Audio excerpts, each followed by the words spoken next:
Hi, I'm Mark Leruste from The Unconventionalists, and in today's video I'm going to debunk the 3 biggest mistakes people make when it comes down to owning their stories.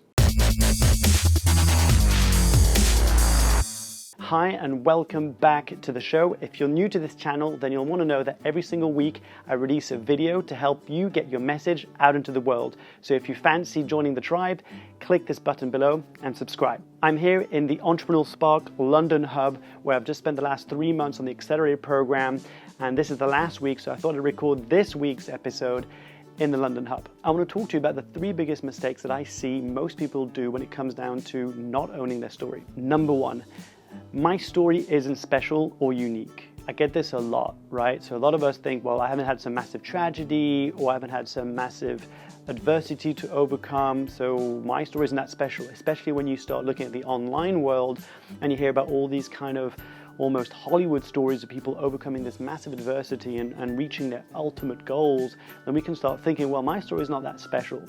Well, here's what I've learned over the last 2 years of interviewing almost 100 guests on my podcast, is that actually stories come in all shapes, sizes, and form, and it doesn't matter how epic, how big, or how small they are. Every story is unique, and yours is unique.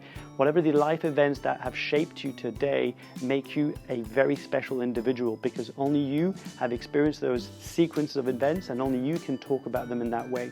The other point is that it's not about how epic or how special your story is, it's about how much you own your story. Which brings me to number 2. Nobody cares about my story. This is something that I've seen prevent so many people from sharing their story with the world, simply because they think that nobody cares about what they have to say and nobody cares to hear about their story. And that is such a shame, because actually I really believe that your story has the ability to change people's lives and has the ability to change yours if you own it and spread it. The biggest question I always tell people who tell me this is that, how do you know? Have you tried? Have you shared your story? Have you spoken about your journey to date? Have you shared it on a platform or maybe on social media? Have you launched your own broadcasting channel? Have you stepped on stage and shared in front of an audience? How do you know that nobody cares? Because the biggest thing that changes is when you actually take it from idea to action and start sharing it. You'll see the impact and result that people will feedback to you, and that's the best gift your story can give you. Okay, so the last point I want to make today, and that's point number 3, I don't like to talk about me. Now I get it, right? Most mission-driven founders that I come across have got a really big heart and are really uncomfortable to come across as sleazy or self-promoting. And I get it. It feels vulnerable to put yourself out there. And a lot of us prefer to hide behind an idea or a concept rather than put ourselves forward. But here's the problem. If you want to build a tribe of raving fans, you've got to put yourself out there. But here's the trick. Don't make it about you.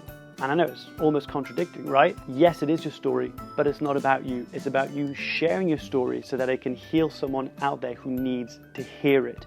I've seen this over and over and over again. Take my friend Tom Boone, for example, who shared his story on TEDx stage at TEDx East End, and it has propelled him on this journey of launching his own YouTube channel where he's tackling mental health by doing one-by-one interviews. And it's an amazing channel. Go and check it out. The link is below this video. But to come back to the point, what if instead of thinking about it as you talking about yourself, you saw it as a gift that you were giving to someone out there who needed to hear it? That one person who may be watching your video, who may be listening to your podcast, who may be reading your blog post, who needed to hear, see, or read that very story to feel like they're not alone. What if you were doing it for them, not just for you? Then maybe that could shift things around.